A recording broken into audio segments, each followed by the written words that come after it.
They lie, they cheat, they kill, and somehow, we can't get enough of them. From silver-tongued tricksters to cold-blooded masterminds, these villains do more than just steal scenes, they steal our hearts. Maybe it's the charm, maybe it's the chaos, or maybe, deep down, we see a bit of ourselves in them. So here's the question: why do we love the ones we're supposed to hate? Let's count down 10 of the most likable villains who made being bad look so good.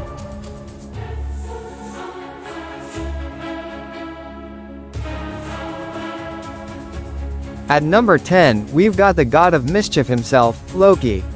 And let's be real, we all kind of love this guy. One minute he's trying to take over the world, the next he's saving his brother from certain death. Loki walks the line between villain and anti-hero with that signature smirk and a flair for drama that makes him impossible to hate. You never know whose side he's on, and that's part of the fun. Underneath all that magic and mischief is a guy who just wants to be seen, to be loved, and to matter. Loki isn't evil for evil's sake, he's wounded, overlooked, and constantly battling his identity. And let's be honest, who hasn't felt that way at some point? Coming in at number 9 is Chaos Incarnate, the Joker from The Dark Knight. He's terrifying, unpredictable, and somehow, weirdly captivating. The Joker doesn't want money, power, or control. He wants the world to tear itself apart, just to prove a point. And the scariest part, he almost does it. You can't help but admire how he outsmarts everyone, from gangsters to Gotham's elite, all while laughing like a man on fire. Let's be honest, Heath Ledger's Joker didn't just steal scenes, he hijacked the whole movie. Every twitch, every pause, every unsettling joke pulls you in. He's not just a villain, he's a performance you can't look away from, no matter how dark it gets. At number 8, we have the criminal mastermind with a velvet voice, Hans Gruber from Die Hard. He's not just robbing a skyscraper, he's doing it in a suit, quoting Shakespeare, and sipping class.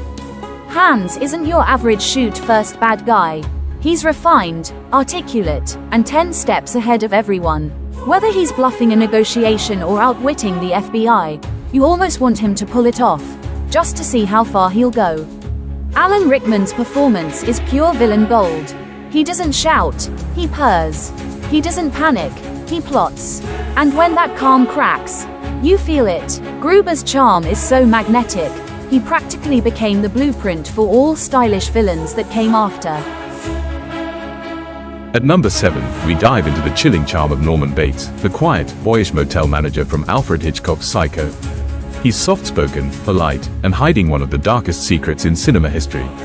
Norman isn't the typical horror villain. He's shy, vulnerable, and almost sympathetic.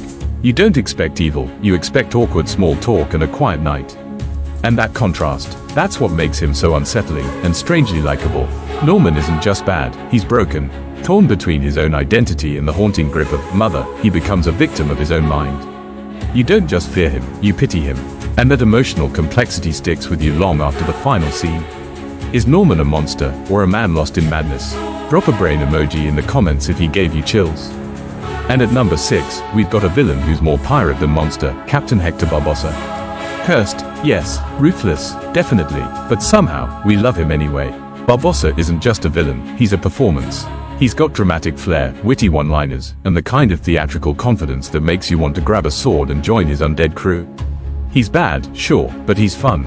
Beneath all the curses and cannons, Barbosa is surprisingly laid. He's not just chasing treasure, he's chasing freedom, redemption, even a twisted sense of justice. And as the series goes on, he walks that fine line between villain, rival, and reluctant hero. If you'd sail with Barbosa, curse and all, drop a skull in the comments. At number 5, we step into the shadows of power with the original mafia icon, Veto Corleone from The Godfather. A criminal, yes. A killer, undoubtedly. But a villain you respect. Without question, Veto isn't out for chaos. He's out for order. He believes in family, loyalty, and honor, even if it's enforced with violence. He protects the people he loves, and never takes more than he gives. He's a crime boss with principles, and somehow, that makes him noble. Veto doesn't scream or threaten. He whispers, he reasons, he listens. Played with quiet power by Marlon Brando, he's a man who earns your admiration, even when he's ordering hits. You don't want to be him, but you get why others would follow him anywhere. Would you sit down at Veto's table, or walk away from the offer? Let us know in the comments. Sliding into our top 5 is one of Marvel's most complex and compelling villains, Eric Killmonger from Black Panther. He's fierce, fearless, and painfully real. Killmonger doesn't want to rule for power, he wants to liberate. His mission is rooted in justice for oppressed people around the world. And even though his methods are brutal, his motive? It makes you stop and think. You might not agree with him, but you understand him. What makes Killmonger so unforgettable is that he's not just a villain, he's a wounded son. Abandoned by his homeland, shaped by violence, and burning with grief, he becomes the mirror of what Wakanda chose to ignore. His final line? It's not just iconic, it's haunting. Is Killmonger a villain, or a hero in the wrong era? Drop a fire in the comments if he left you conflicted. Next up, the Mad Titan himself, Thanos. He wiped out half the universe, and somehow still sparked debates, not just fear.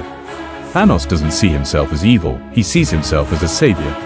His mission, restore balance by doing what no one else has the will to do. He's not driven by rage or greed, but by a twisted kind of logic.